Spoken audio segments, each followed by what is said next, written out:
E no quadro Retratos de hoje, Pandemia 2020, você vai acompanhar uma reflexão sobre como o coronavírus surgiu e evolui, né, pelo mundo até chegar ao ponto que nós nos encontramos hoje. O Alexandre Mendonça mostra pra gente em mais um episódio da série Retratos na tela do BG. Você vai acompanhar agora um retrato de 2020, o ano que marcou a pandemia do novo coronavírus e que fez o mundo inteiro se questionar o que de fato aconteceu.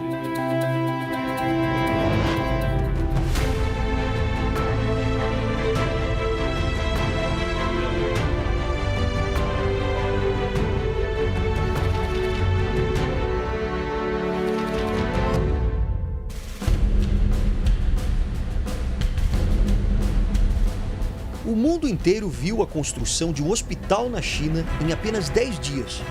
Foi ainda em janeiro de 2020. Uma superestrutura de 25 mil metros quadrados na cidade de Wuhan, onde começou a pandemia da Covid-19. Sabendo da complexidade e das informações desencontradas sobre a pandemia, o Dr. Luiz Alberto Silveira reuniu dezenas de especialistas de várias áreas para escreverem suas impressões sobre a Covid-19. E publicou o livro Retratos, Pandemia 2020. O coautor, Celso Lino, advogado e consultor empresarial, refletiu sobre aquela rápida construção do hospital chinês. E juntando todas as evidências, ele acredita que o novo coronavírus foi criado em laboratório. Se ele escapou acidentalmente ou se foi proposital, resta dúvida. Na minha visão, não há dúvida. Ele foi feito, criado e solto para infectar mesmo. Ninguém no mundo consegue construir um hospital em 10 dias, com mais gente que possa. Por quê? Necessita estudo de solo, necessita todos os cálculos estruturais, mesmo usando todos os recursos de informática, isso são meses, água, luz, energia, tudo isso não me convence de que eles não sabiam de que esse vírus estava solto ou soltado. As investigações feitas até agora pelos Estados Unidos e pela Organização Mundial da Saúde mostram que os primeiros pacientes chineses de Covid-19 não foram infectados nos mercados públicos de Wuhan, como se achava desde o início.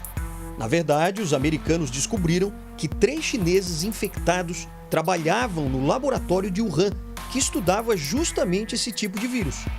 Para o médico João Guizo Filho, também coautor do livro Retratos, ficaram dúvidas. O governo chinês, ele praticamente escamoteou dados, escamoteou ações que deveriam ser tomadas já de uma forma urgente, urgentíssima. Coincidentemente, nessa época ocorreu o Ano Novo Chinês. E com o Ano Novo Chinês, uma festividade muito grande e com viagens de todos os integrantes, tanto da China quanto os parentes fora da China, que para lá se encaminhavam, elas sempre, hoje se sabe que pelo menos a quantidade de doentes e de óbitos que lá existiram, elas não correspondem com a verdade. No início da infecção na China e com as primeiras notícias de infectados fora do país, a Organização Mundial da Saúde não admitiu que se tratava de uma pandemia. Se tu veres quem é o chefão da OMS, qual a relação dele, etíope, né, com a China, vais ver que ele já não é uma pessoa confiável. Ele foi lento, ele foi tardio em reconhecer que não se tratava de uma epidemia, que epidemia é localizada dentro de uma região, mas sim que era uma pandemia. Se foi em 8 de dezembro que iniciou, digamos assim, esse surto lá em Wuhan, claro que já deveria ter a participação direta da Organização Mundial de Saúde. E a Organização Mundial de Saúde só foi deixar para declarar como pandemia em 30 de março de 2020. Então passaram-se praticamente 4 meses, quando já havia uma disseminação em nível mundial. Celso Lino afirma que ainda em março do ano passado, o então ministro da Saúde Saúde, Luiz Henrique Mandetta, deu orientações erradas para a população na hora de procurar ajuda médica. O Mandetta, ele é um ortopedista que não exerce profissão, ele é político de carreira. Foi ele que começou a implantar o pânico, né? E deu instruções erradas. Ou seja, se você tem os sintomas A, B, C e D, você deve permanecer em casa e, se sentir falta de ar, aí você procura um atendimento médico. Olha, se alguém precisa ser responsabilizado por algumas mortes iniciais, eu teria que, nessa CPI que está correndo, chamar, como vão chamá-lo, e fazer essa pergunta. E eu queria ver ele explicar isso.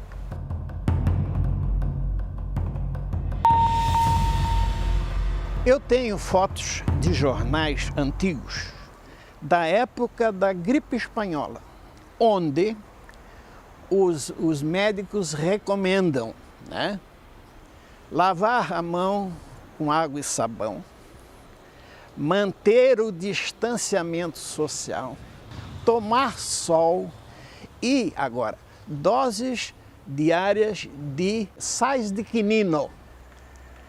O quinino foi muito usado na Segunda Guerra Mundial no exército americano contra malária. Então era recomendado e eles tomavam quinino, que é o pai da hidroxicloroquina. Quando o Bolsonaro, no encontro das 20 economias mundiais, ele levanta a caixa de hidroxicloroquina, parecia uma bobagem, mas não era.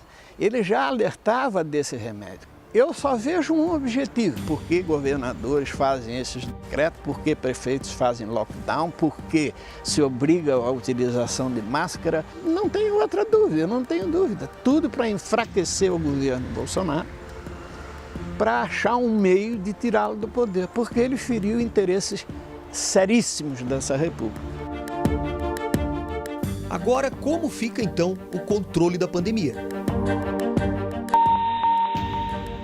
A Organização Mundial de Saúde ainda não tem uma ação sobre a forma de conter também esse vírus. E não tem como conter mais, porque afinal de contas ele disseminou. São pouquíssimos os países hoje no mundo que não têm a doença. Agora, o que se está pensando? Está pensando-se na contenção através de vacinas. Nós sabemos, por exemplo, o H1N1, nós fazemos a vacina a cada entrada de inverno. E do Covid-19, possivelmente, nós devemos fazer uma vez por ano e repetir essa vacina.